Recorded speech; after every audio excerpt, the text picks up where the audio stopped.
Hey y'all, welcome back to Real Talk Sundays, where we sit down, take a breather from the chaos, and catch up on all things going on around here.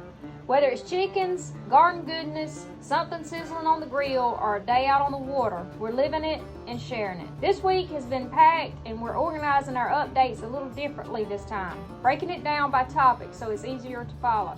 Let's dive in. Alright guys, we're going to start off with the chickens first.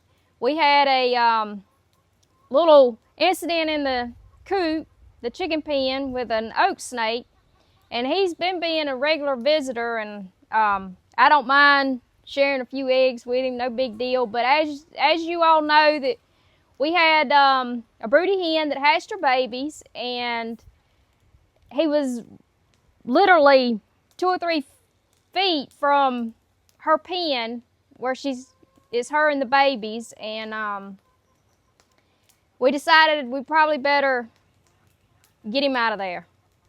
So we had fun on that adventure, relocating the oak snake. But be sure and be on the lookout for that video. That'll be a future video drop sometime coming soon.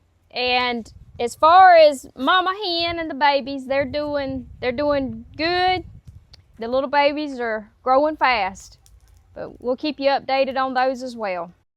And with summer quickly approaching, the first day of summer being June 20th, I think, we're almost there, and the temps are heating up. So I've been working on a video for you guys, for my chicken people out there. Ways to keep your flock cool during the summer. Just tips and things to look for and be on the lookout for. That video is going to drop Thursday, June 12th. So be on the lookout for that. But the garden's really starting to pop off with all the rainfall that we've been having lately. And in fact, we're waiting on it to turn loose any minute. But we've been out there keeping a check on things. We've been harvesting some jalapeños and cucumbers. The cucumbers are coming off real good. And we got a bunch of green tomatoes. However, we've been struggling with our peas and okra. Well, with the since Helene came, we lost a bunch of trees, so we do have a little bit of erosion now. Now that when we get a bunch of rain at one time, until we get some more grass growing and get some more growth out here. But anyway, our peas and part of our okra ended up down there in the branch, so we had to replant. And this rained all week, but luckily it's not rained and heavy and all at one time. It's been more of a slow soak-in rain. So we replanted everything, and except for our okra. We're gonna try to do that this afternoon, if Mother Nature allows us to. And that's it on the peas and okra. We got a few of them popping up. And while we're on the garden, we've launched a brand new series, Garden to Table. The first episode is up from one of our meals this past week. Homemade scalloped potatoes from our backyard harvest. That's the very first episode in this series, so y'all be sure and check that out. Along with those scalloped potatoes, he fried us some good old quail. Fried green tomatoes. Yeah, the fried green tomatoes. And it broke his heart picking the green tomatoes. That was our very first picking on the tomatoes. We're eager to see some redness out there, but we had to make do with some green ones for the fried green tomatoes. That'll be an upcoming episode of Garden to Table also, so y'all be on the lookout for that. We were also able to make a quick trip to the river, and we got to set some limb lines. We normally like to leave them out all night. As any of you that know, when you limb line fishing, that's usually the plan. Catfish bite the best during the night, but with the incoming storm, we had to take them up a little early and get home. We got home about 1 o'clock. 1 a.m. But got rested up. But it was an interesting trip. Yeah, nevertheless. Didn't really go with high expectations. I'm glad we brought bait. We have a pond with our own bait in it, but we couldn't catch them. We fished and fished and fished, and she throwed her noodles out. We tied limb lines, we tied trot lines, we fished crickets. We was gonna shoot some gar with a bow. Started out supposed to be on a slow rise, ended up coming up really fast. So the normal spots that we normally fish, the current was terrible. I didn't bring any weights, wasn't expecting to be that fast. So I didn't bring any extra weights with us. So We didn't come back empty-handed. We give up right at dark. The moon was full last night, so right at pitch black dark. Mama there went to wearing bream and white perch out on accident. She was catching white perch on accident. Yeah, on accident, on cricket, with a cork and a hook.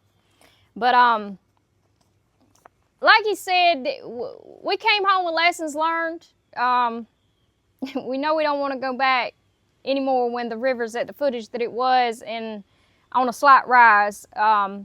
We like to fish it a little lower than what it was, and that's when we know our spots and we know how to fish our spots and how to set our limb lines, like you said. But we did come home with a variety, like you said.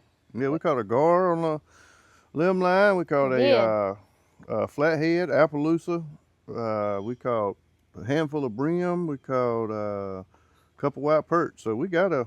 Oh, she did end up catching one on the noodle. That made the whole trip for me. Just for her.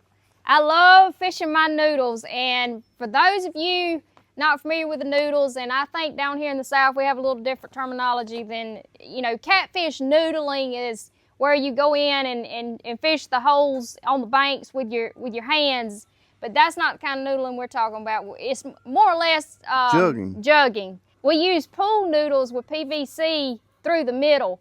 We actually have a video out on how to make pool noodles. If you guys have any interest in that, want to check that out. But anytime you hear us refer to our noodles when we're catfishing, that's what we're talking about. Yeah, we have got corrected before on YouTube on some of our noodling videos. We also have trot line videos, how to tie trot lines and where to tie them in the lake and the river, and we have limb line videos. We do. Y'all check those out. As y'all know, we love our catfishing. But on the gar though, we're gonna do an upcoming video coming soon. He wants to try making gar balls. Yeah, I've never made the gar balls. We eat gar. Most time we fried it. Last video that we actually done a video on, we always fry all our fish. Instead of frying a gar, we actually grilled it. And most folks that know that do gar balls, and I've never done gar balls. It's basically a patty, like a crab patty, and we've done catfish patties before, salmon patties, and that's what we're gonna do with it. A lot of people don't like dealing with the gar because they're a little intimidating with all the teeth, and they have a really hard exterior, almost like an armadillo shell. But we've also got a video where TJ shows you how to clean the gar, and they're some really good eating. Any way you cook them, like I said, we've had them fried. Most of the time we fry them or grilled. And like I say, we're getting ready to try the gar balls. So you guys stay tuned and be on the lookout for that video and check that out. Yeah, really check that video out on cleaning the gar, because a lot of people get intimidated by it. All you need is a pair of 10 snips and a good knife. No problem. Easy as pie. But I guess that about wraps it up for this Sunday's Real Talk. Again, we tried to break it up into our different topics. This is only our second episode, so we're trying to get it all figured out. But as y'all know, we cover a vast assortment of different things: gardening, fishing, cooking, camping, hunting, whatever's in season. The chickens, whatever we feel like doing. I'm gonna put him on this side next time.